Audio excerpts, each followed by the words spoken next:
Hey everyone, welcome to another episode of Pints with Ayre. I'm Brent Heffley. I'm the Sales and Marketing Director for Air Acoustics. I'm here with Ariel Brown, our VP and Senior Engineer, and Ryan Berry, our CEO and Expert Technician. Cheers, everyone. Cheers. All right, this is our last episode of 2020. We made it. We made it. We made it. Thank God. What a year. It's not often I'm happy to just close the books on a year, but this is definitely one of them, like around about everyone else out there in the world. Yeah, for sure. So hopefully we'll see some better things in 2021. But for now, let's talk about the better things that we brought to our episode this week. I broke out one of my favorite holiday beers. It's from a brewery called Deschutes, which is over in Bend, and it's pretty widely distributed. Almost everyone in the US should be able to find this somewhere, and it's their Jubile Ale. So it's a seasonal that they make once a year, and it's just a little different every time. So it's something you kind of look forward to, and like, oh, what's going to be like this year? Because it's just a tad different each time, which is great. I love it when breweries do that. So, well, we brought one of my favorite Christmas seasonal beers and one of my top breweries of all time. So Delirium. Nice. Delirium Noel. I love it. They're year-round. Their Delirium Tremens is probably one of my top 1 or 2 beers of all time. Yeah, absolutely. Strong, but it's hard to beat. Very good. It is. I've actually got one in the fridge right now. Nice. There's a place for one. When that spot's empty, it's bad news. Yeah, when I do, we last several years, the family and I, we do a beer advent calendar, and so that's and Nice. The kids often pick out the beers, and that one's usually the topper, the final Christmas Day, Christmas Eve beer. Excellent. Yeah, very cool. Good times. All right. Well, this is as our end of the year episode. What we thought we'd do is kind of look ahead to 2021 and see what fun things are in store, what we're looking forward to, and what we can do. So we've got new potential products coming out.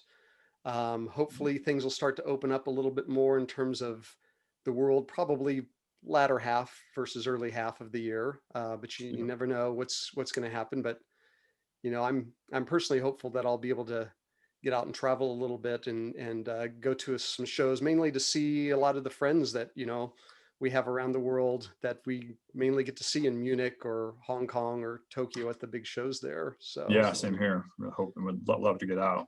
Yeah. So we'll keep our fingers crossed and wear our masks and try to get on with this. So, but we've had a lot of viewer questions about talk about upcoming products, talk about things. So let's talk about what some of our plans are for next year. We've been working hard this year on a lot of development stuff, but we haven't really launched anything. So other than we've had a lot of QB920 updates going out, and we've got QX8s out in the world, EX8s, a lot of cool stuff, but we've got a little bit of a backlog that we are hoping to get out to the retail stores and in people's homes and out for review for 2021. So you want to start us off, Ariel, and talk about one of the first things we might have?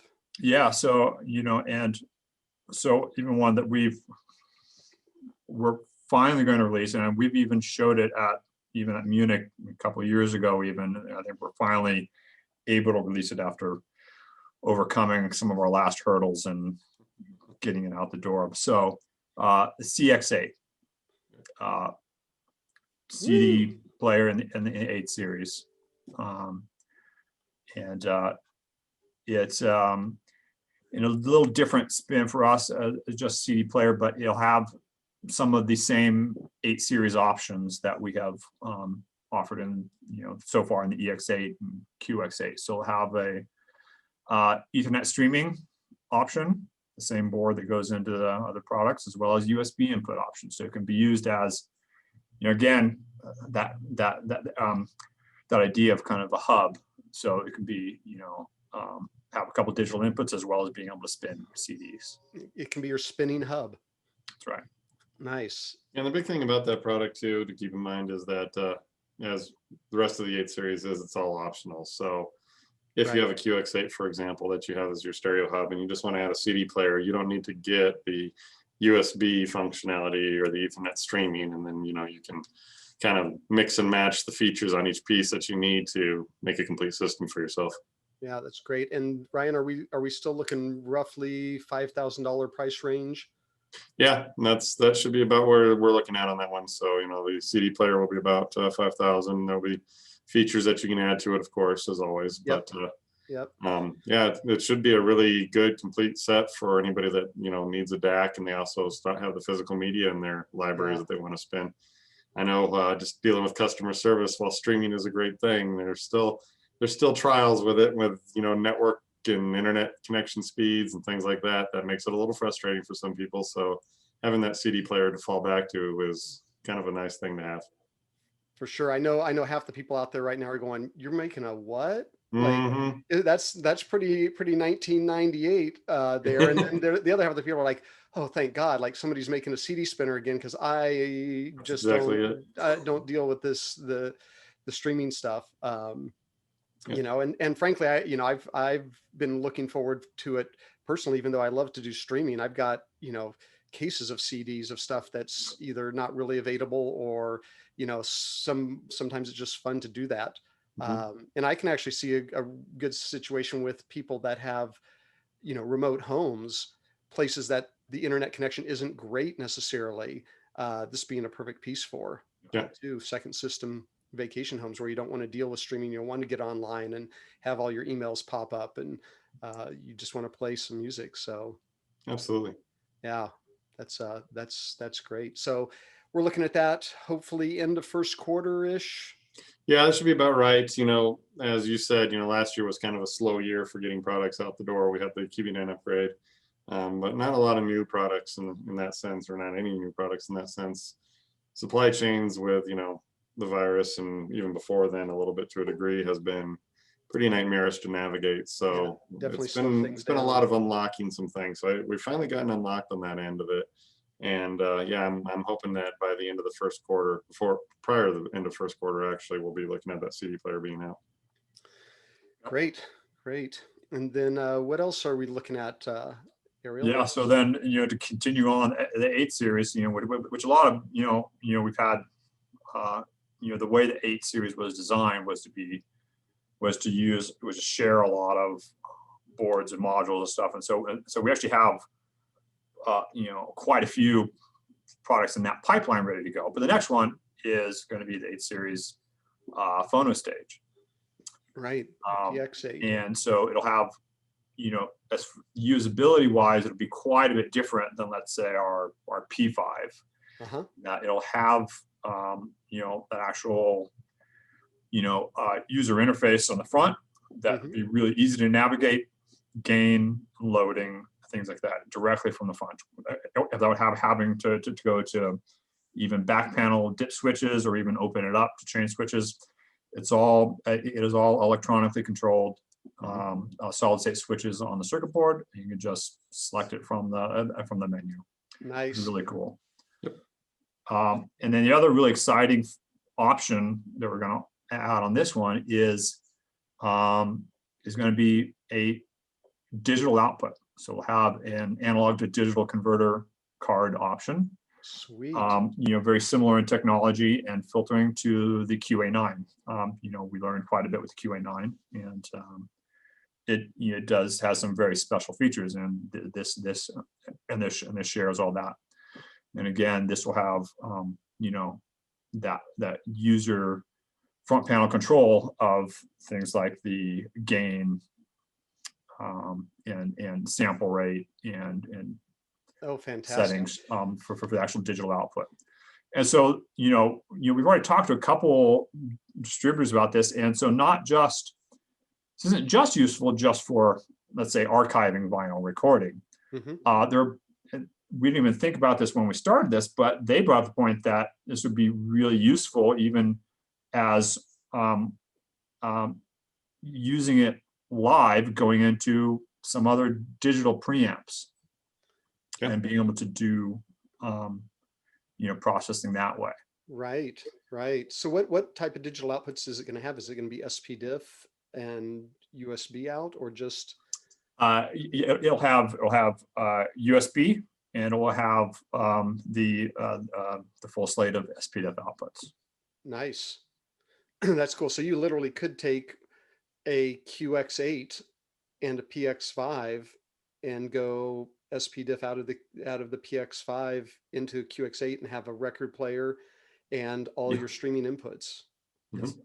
Yeah, that's pretty crazy. That's pretty awesome. Yep. Yeah, no, I love it. That's the QA9 was one of those products that was so just crazy good. It was expensive for Yeah. sure, and we sold a Kind number of. of them, but I think having the option on a phono stage for people who want to archive their Built in. stuff, that's great. That's what a added value. Yep. Yeah, nice. So that's the main two. What are we looking at? Do we think have we even looked at pricing on the PX8 yet? Do we have a ballpark for where that's going to fall? Don't have that off the It's top gonna. of my head. Yeah, we don't have reliable numbers there yet. It'll fall in line pretty well with the rest of the series. It has some dedicated boards, so it's we're still looking at that form factor. So Right.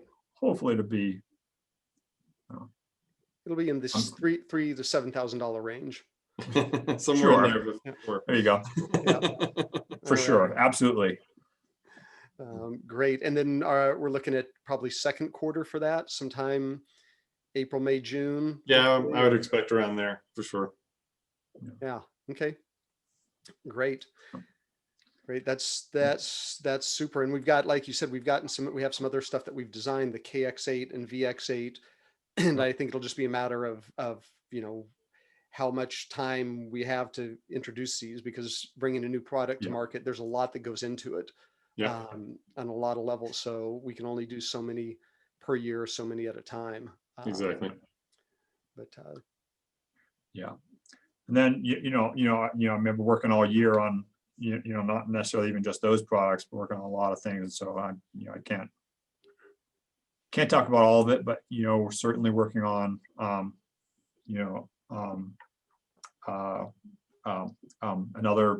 another dedicated streaming product. That'll be actually probably upcoming pretty soon, but I'm not going to release any details just yet. Save that one for the new year. We've got to have something for January episodes, right? Right. Yeah, perfect. Exactly. Well, that's the thing, while we have been, unable to release some products, we haven't been idle in development. So there's a number of things that we're working on kind of simultaneously here that we'll be seeing coming out soon. So for sure. a couple upgrades for existing products, several new products that we all have conceptualized, and we've already began the early work on those. So it's all moving along. It's just now a matter of hitting it to market. So Yep. It's not a linear process. So no. Oh, fantastic. Yeah, to 2021. It'll be interesting to see what happens with the year, but hopefully things will start to improve for everyone out there. We're going to keep doing Pints with Ayre. We love doing this, and it's definitely a lot of fun. Anything else you guys want to throw out for the new year? No, I mean, other than everybody Right. continue doing your best to stay safe, of course, and let's get through the rest of this year, and hopefully, like you said, the beginning of next year is going to be a nicer year for everybody. And cool. in the meantime, enjoy your music. Stay warm, and we'll get through this. Yep, great. Well, send us your favorite holiday beer that's out there. Your favorite seasonal ale, stout, whatever it is. We'd love to see more of those coming in. And like Ryan said, Happy New Year, happy holidays to everyone. Stay safe, and we will be back with more new stuff in January. All right. Yep. Cheers. Cheers. Cheers.